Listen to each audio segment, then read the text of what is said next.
How about your dad? My dad, he was cool, but he was there sparingly, to be honest. As he spoke well of him, even though he wasn't there. Right. So I want to big up you on that. That says a lot. The Q&A session. Hey guys, and welcome to Little Black Bird 91. We're talking to you guys about Ready to Love, but again, I'm giving you guys a breakdown of another relationship topic here again. Do not be fooled by a man who doesn't insult his father. What I mean by this is, I'm not expecting anyone to insult their father, but we saw Randall there, and the father of Kayla, said, I want to praise you because you didn't insult your father. And I was saying that he's right. You don't want to hear a man insult his father because there's clearly some anger and some frustration there as well. But don't be fooled by people not insulting their father if their father figure hasn't been round, because they're impacted.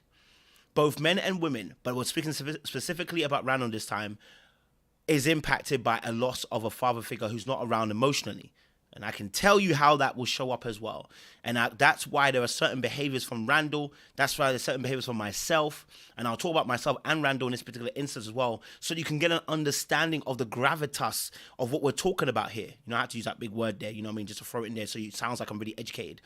But there is a gravity to this particular situation. So I'm going to break it down. If you're new to the channel, like, share, subscribe, click on the bell button for notification of the uploads. We appreciate you guys. Stay locked and stay loaded. First and foremost, leave a comment in the comment section because I'm looking hella fine. I ain't gonna lie to you. I am looking like somebody's spice, okay? All right? Don't forget, I'm looking like everything nice, okay? These are the ingredients that made me, all right? But don't forget as well, guys, grab your tickets for Washington, D.C. We're live on tour, baby. We're on the last stop. That's coming on Saturday, October the 15th at the Ivy Smokehouse in D.C. We're going to be there as well, giving a live talk. And loads of RTL from DC and Potomac season of Ready to Love are going to be there as well. So if you're somebody who wanted to see them, you want to know them, you want to get to have a conversation, you want to take a photo, this is the time, this is the time. This is the time.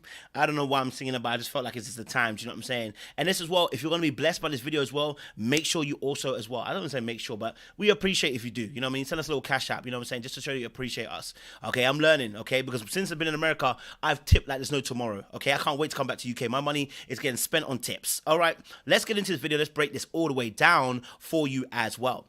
So talking about Randall's situation, talking to Kayla's father.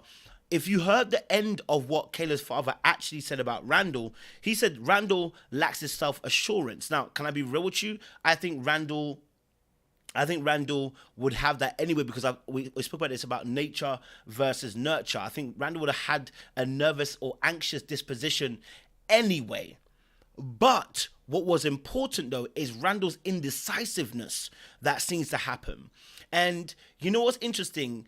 We get affected by the nurturing of our fathers in different ways. And some of the weaknesses are amplified because I believe everyone's got a set core of weaknesses and strengths they are born into this world with. And then they are nurtured by the kind of characteristics a parent has that brings out certain things and the environment that they're in. There's a whole lot of schematics that go into this. But with Randall, just because he didn't say he hates his father or dislikes his father does not mean he's not been affected by his father. So don't be fooled and hoodwinked by saying, oh, it must be all good because he doesn't insult his father. And I'm not saying this as to Kayla's father. I believe his point, and I reiterate his point about saying, I like the fact you didn't insult your father, because it means, there's not necessarily any hate there. What there is, though, is a longing or a desire or a want for more. What Randall expressed was, you know what, my father was there sparingly. What does that do to you emotionally? I can tell you, because a very same thing similar enough to me. Now, my father, my dad, I love him. Mum loved them as well. My dad was always around in terms of being physically around. I mean, most kids are not going to have their dad around the house all day. I go to school, I come back, my dad comes back at 6. I get home at 4, he gets home at 6, or gets home at 7, whichever. 2-3 hours later on, that's most people's lives. But I'm talking about being emotionally present. I'm talking about being able to open yourself up vulnerably so that I can also, as a young kid, be emotional. That wasn't really there. Not because he's not good, and I keep looking at the bottle and stop looking at the camera. Not because he wasn't good, not because he wasn't a good father or anything like that, but he too never had a father. So he's learning on the job. It's why I have so much grace for him, because he's learning on the job. All right. And as he's learning on the job, there are things that he didn't get that he would also require as well. Right. So in that, he gave me as best as he could. But the lack of having the emotional presence, which I really, really wanted and needed, especially as somebody who's quite empathic, I really needed that. And so where now what happens is I realize I can switch and detach real quick. So I can be there. I can be your friend. I could be cool with you, but I can also distance myself for weeks on end and feel no type of way about it. The emotional detachment, I can shut down, right? If things are overloading me, I can shut down and shut you out so quick. I can literally go from 0 to 100.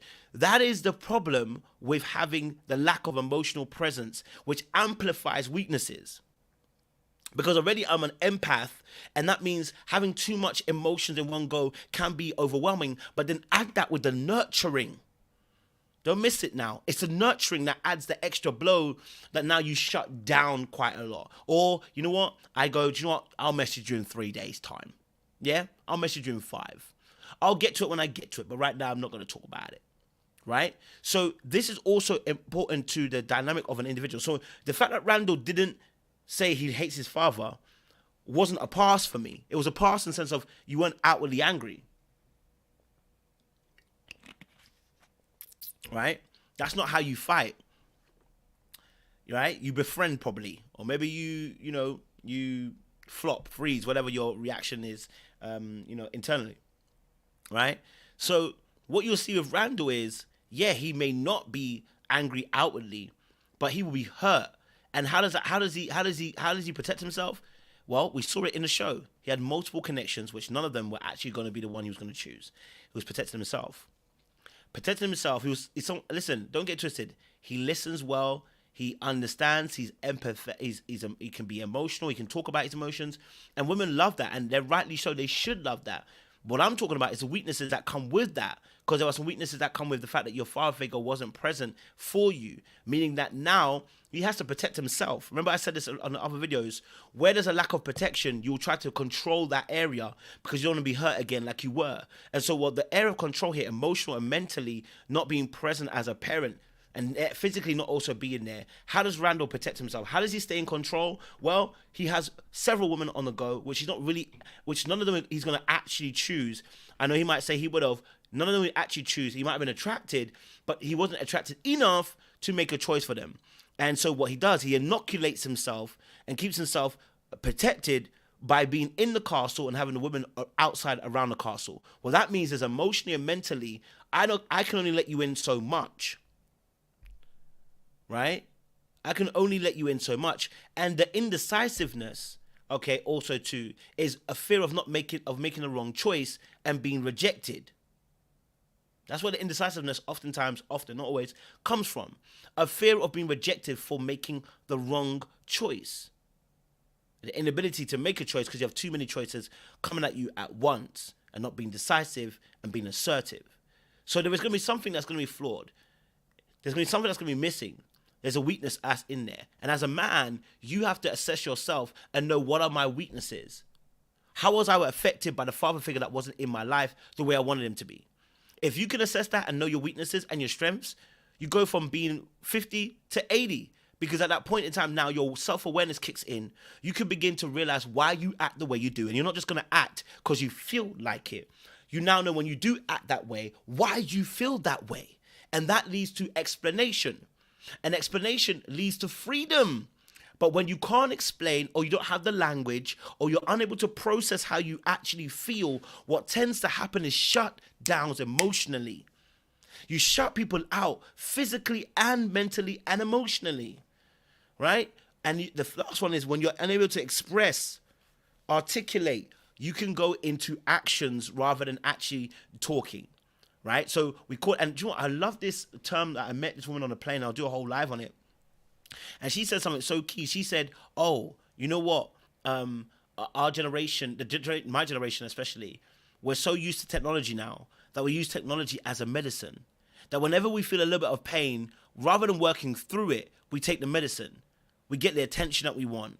We get the validation that we want through social medias. And very much so, these are sometimes relationships. What happens, sometimes we look for medicines to supplicate what the pain we're feeling, rather than actually sitting going, let me deal with this appropriately. right? So like it, share, subscribe. Don't forget, grab your tickets if you're in DC for the live show. Ready to Love cast will be coming through as well. This is the Little Black Book show, and also as well, don't forget as well, if you feel led to, you feel blessed, you feel like these videos are touching you and they're opening your eyes to stuff, hey, don't be afraid to send me a little cash app. You know, it helps. Every little helps. You know what I mean? I appreciate you guys. Stay locked and stay loaded. We'll see you again for another video.